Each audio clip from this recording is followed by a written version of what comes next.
ভাইদের যেটা রাজনীতি, টাচ করবি না রাজনীতি আর কি, সামনে এসে বলে টাচ করবি না, টাচ করলে আবার সেইটা আজীবন বলে বেড়ায়। ঐক্যের ব্যানারে গণতান্ত্রিক ছাত্র জোটের মশাল মিছিলে হামলা করা হয়।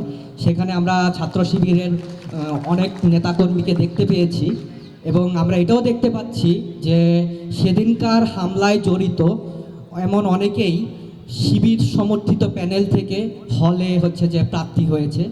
তো এই ক্ষেত্রে আমার প্রশ্ন হচ্ছে, আপনারা যদি এই ধরনের অপরাধের সাথে নিজেই জড়িত হন, সেই ক্ষেত্রে আপনারা কিভাবে আসলে জুলাইকে ধারণ করেন, যেহেতু জুলাই যে এই ধরনের সন্ত্রাস এবং দখলদারিত্বের বিরুদ্ধে, এবং আপনারা আসলে কেন মানে এই নিয়ে আপনারা কোনো সাংগঠনিক ব্যবস্থা নিয়েছেন কিনা যারা এগুলোতে জড়িত ছিল? এই দুটা প্রশ্ন আপনার কাছে। ধন্যবাদ।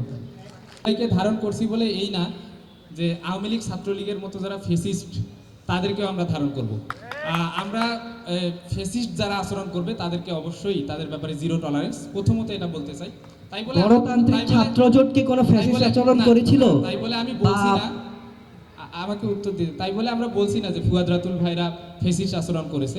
আমি এটা বলতে চাই যে ওইখানে শাহবাগ বিরোধী ঐক্য ছিল, ওইখানে শুধু ছাত্র শিবির, হতে পারে ছাত্র শিবিরের সমর্থকরা বেশি ছিল, শাহবাগ বিরোধী ঐক্য ছিল এবং সবাই মিলেছিল। আমরা দেখেছি আমাদের শাহবাগ বিরোধী ঐক্যতে ছাত্র মিশনের সভাপতি জিএ সাব্বির ছিল, সেই জিএ সাব্বিরকে তাদের পক্ষ থেকে আক্রমণ করে তার শার্টটা ছিঁড়ে দেওয়া হয়েছে। তো আমরা জাস্ট এটা জাস্ট অথেন্টিক তথ্য। আসলে এই ব্যাপারগুলো প্রত্যেকটা বিষয় ভাইদের যেটা রাজনীতি, টাচ করবি না রাজনীতি আর কি, সামনে এসে বলে টাচ করবি না, টাচ করলে আবার সেইটা আজীবন বলে বেড়ায়। এই যে শাহবাগ বিরোধী ঐক্য, আমরা প্রশাসনের কাছে তো অভিযোগ দিয়েছি আপনাদের বিরুদ্ধে, আপনারাও আমাদের বিরুদ্ধে অভিযোগ দিয়েছেন। আমি তো প্রশাসনকে দোষ দেবো, আপনাদের দোষ দিব না যে প্রশাসন এটা খতিয়ে দেখে কেন ব্যবস্থা নেয় না, এবং প্রশাসন ব্যবস্থা নিলে আশা করি আমাদের আর অন্যভাবে এটার ব্যাপারে এই টাচ করবি না রাজনীতির মতো বারবার প্রশ্ন করে কান্নাকাটি করা লাগবে না ইনশাআল্লাহ। ঠিক আছে।